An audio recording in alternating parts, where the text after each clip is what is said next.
convey our deep appreciation for the Islamic faith, which has done so much over the centuries to shape the world, including in my own country. The United States has been enriched by Muslim Americans, where the Muslim faith is practiced. So let me say this as clearly as I can. The United States is not and will never be at war with Islam.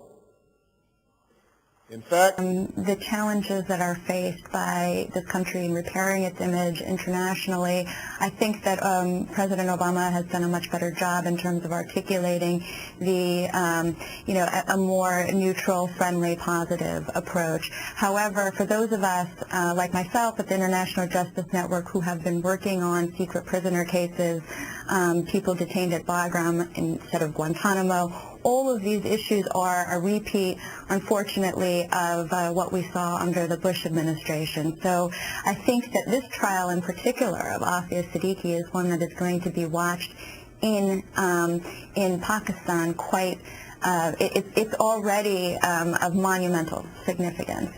Dr. Afia Siddiqui remains a mystery. The U.S.-educated PhD graduate went missing along with her 3 children 5 years ago while on her way to catch a domestic flight in her native Pakistan. Her whereabouts since then remains unknown, although her family and human rights activists believe she was held in the custody of either the US or Pakistani intelligence services as part of the war. The US has always denied that it held any female prisoners in its main Afghan holding facility in Bagram Air Base. However, suspicion was aroused when the former Guantanamo Bay detainee Muazzam Beg, who also spent a long spell in Bagram, said he heard the sound of a woman being abused on several occasions. When I was in Bagram during the well-known human rights campaigner from Islamabad. Good evening, Arif. Now, this is a lady who is a MIT graduate of 1995. She's in her late 30s and she's nowhere close to being mentally unfit. So this is a clear case of torture by the Americans, sustained and inhuman torture which have reduced Afia Siddiqui to this kind of a wreck, isn't it? Gather evidence that will demonstrate Afia Siddiqui's innocence in a courtroom in America.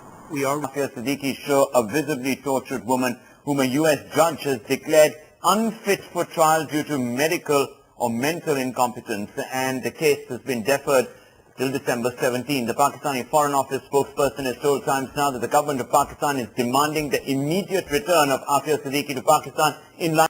For people who don't know your story, when they first hear the story, they go, what? Yeah. What happened? Captured by the Taliban, all of a sudden makes a promise to them on her way out that she'd read the Quran, and next thing you know, a convert. That's right. Just about a Pakistani woman being treated shabbily and illegally. Her detention has been illegal because even if you go by the American laws, it is not permitted the way she has been kept and the way her children were treated. So she should be immediately returned to Pakistan, and there is a complete consensus right, left and center. Even people who... Of these victims hits the headlines one day, then is forgotten the next. The wounds will heal, given time, but the suffering could last a lifetime.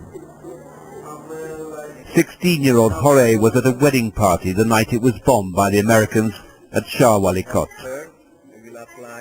We ran into the garden when the bombing started, but they bombed us there as well. I suddenly realized my foot was in small pieces.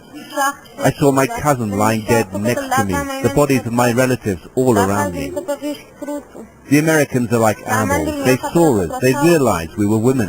They even shone lights on us. Now, the murder of a young Egyptian mother inside a courtroom in Germany last week has sparked angry protests in the Middle East. Marwa El-Shabini was stabbed 18 times by a man on trial for racially abusing her. Yes, her funeral in her hometown of Alexandria turned into a huge demonstration with banners demanding retribution.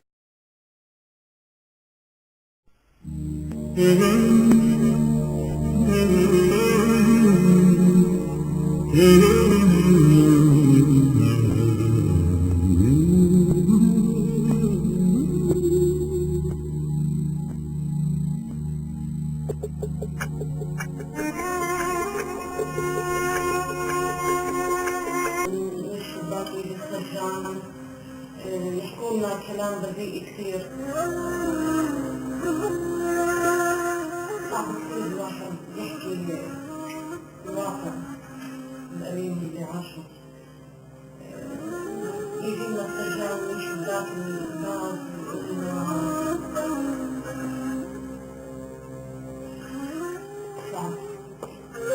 especially with regards to the rights of women, and was completely floored by what I was reading. Cultural integration, and it was just really sad to see that here. Are they terrorists to you, the Taliban? You know, I hate the word terrorism. As a journalist, I would love just to pick up the word terrorist. It's meaningless. Well, it assigns an emotional value which takes the Nelson journalism out of it. Mandela was called a terrorist. Right. He is now the most revered statesman alive today. There are so-called Irish terrorists in government now, sitting down, working on a day-to-day basis in the British Parliament. You know, the word is absolutely meaningless. Thanks for your time today. Thank you. Yvonne Ridley.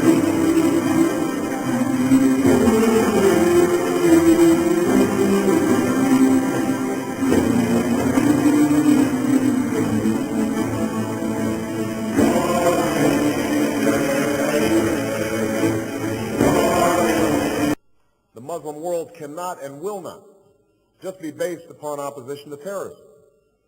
We seek broader engagement based on mutual interest and mutual respect.